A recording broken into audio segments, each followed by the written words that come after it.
Hello, everybody. This video is going to walk you through a couple of fusion tools that we can use to make a complicated part like this one quite a bit easier. And specifically, the ones that I'm going to be looking at today are the mirror tool and the circular and rectangular pattern tools. Basically, if you look at an object or think about an object that you want to model, and it has some features that are repeated either as sort of the mirror opposite across the part or as a pattern, as we see here with the little nubs on the outside of this or the little rectangles inside of this, we can save ourselves a lot of time and effort by basically making those features once and then copying them using the tools that I'm going to show you today. So let's get into a new design and I'll show you what I'm talking about. The first one I want to show you is the mirror tool. So looking back at that base shape that this part was made from, um, each of the four corners kind of has some special angles in it. And to spend a lot of time in the sketch environment making each one of those angles come out just perfectly would take you a long time to do.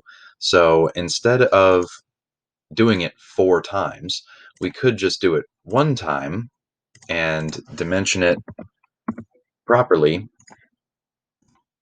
Then we would be able to repeat that using the mirror tool.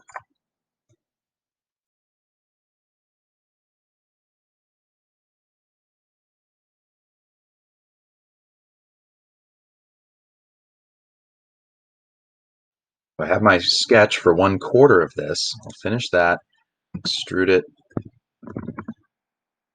and now I'm ready to use my mirror tool. You find the mirror tool under the Create drop-down menu right here called Mirror. If you hover over it, it gives you a look at what it does. But the mirror tool, when I click on it, wants to know what type of mirror operation I want to do. Usually, I pick features. You can mirror bodies, you can mirror components. Mirroring a component kind of leads to multiple components, which if you want them to behave like one solid, you have to rejoin them together. Features is a nice way to go. You can select features from the history timeline at the bottom of the screen or from by clicking on them in your modeling space. So I've selected my one object. Now it wants to know what plane I'd like to mirror this object over. You can create your own custom planes if you need a specific one, or you can select any of the flat surfaces on your object. So I'll mirror it across that plane right there. And I'll mirror once more in the other direction. In this case, I'll select both of those and this mirror plane, and I'll take it that way. So what I've done here is kind of created 4 separate bodies, and I'd really like all those to be one. So I'm going to join them together with the combine tool, and I'll end up with just one. So that's the mirror tool. We'll take another look at that in just a minute. Next, I'd like to show you the rectangular pattern tool, and for that I need a new shape. Draw in my rectangle right here, and I'll extrude that up so I can mess around with it. Now let's say I want to repeat a feature in a straight line. So think about maybe windows on the side of a building or something like that that occur in a grid fashion. All you have to do is to make one of them, position it where you want it,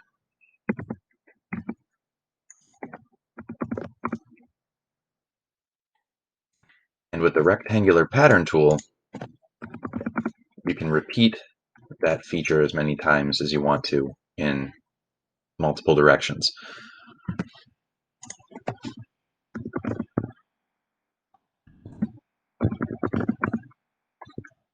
So I have my one little indentation here.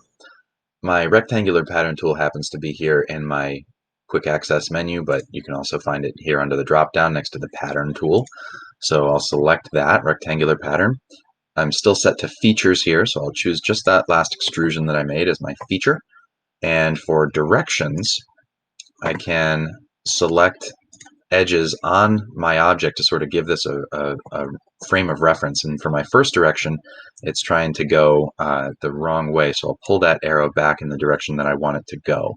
I'd like to repeat this feature 6 times. And you can either set this distance between the features or the full extent that you want the features to fit within. So if you wanted 6 of them across 1 inch, you could set your extent to 1 inch. If you wanted to set a specific distance between your features, you could choose the spacing option, which is what I'm going to do. So I'm going to space these apart 0.16, which should give me a nice even spacing here on the block that I created. And that is one direction. Now, if I wanted to go in a second direction, I can grab this second arrow here and I can drag it down. This is repeating that row 3 times, which is fine. I want to set my distance in this direction the same as in the other direction, 0.16 apart. And if your preview looks good, you can keep that, and presto, it repeated my rectangular pattern all those times. So I'd like to get those rectangles onto the other side of the block too, and instead of going through all those steps again, I'm going to go back to my handy mirror tool. So if I click the mirror tool, once again, I'll select the features. This time I want the rectangular pattern and the first feature that I extruded to make that. And for the mirror plane, I could create a mid-plane through the middle here, but because of the way I modeled this, my origin plane is going to act as a mid-plane here, and it's going to place my mirror exactly on the other side of the box. So I was really quickly able to turn one feature into many. Next, I'm going to show you the circular pattern tool, but first I need something circular to model on, so I'll create a new feature here.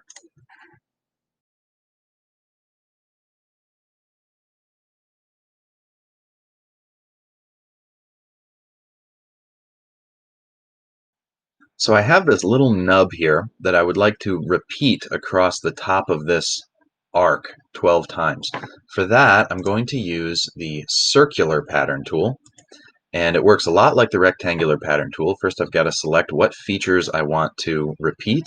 And I'm going to pick that little last extrusion that I made, just the nub. I don't want to copy over the entire arc because then it's going to reproduce that below the shape. That's not what I want. So I'm just going to grab that little nub as my feature. Next, I select my axis. And if I have a work axis in here, like one of my origin axes, I can use that. I can create my own. But if you have a curved surface with a uniform radius, selecting that works as well. And it will automatically figure out that you must mean the axis that's at the center of that curve. So by default, it's trying to do my circular pattern as a full 360-degree feature, but I want to change that for this application to a specific angle. I want 180 degrees, and because this is trying to take that feature down below, I got to change this to negative 180, and that'll put it on the top where I want it. Right now, it's showing me what 3 would look like, but I want 12, so I'll switch that to 12. And if I accept this, I get that little nub repeated 12 times across the top of the arc. And if I wanted the same feature onto the other half of the part, I can go back to my mirror tool once again. I can select my circular pattern tool as well as the original little nub that I created to pattern, and also that semicircle that the entire thing is built on. So those 3 features. My mirror plane is once again going to be one of my origin planes, but if I didn't have an origin plane in the center of my part, I could create a custom plane for this. So I'll choose this one right here. It's going to bring that part over. And if you like the looks of the preview, accept it. And we just added a lot of complicated features to our object in a relatively quick and painless way.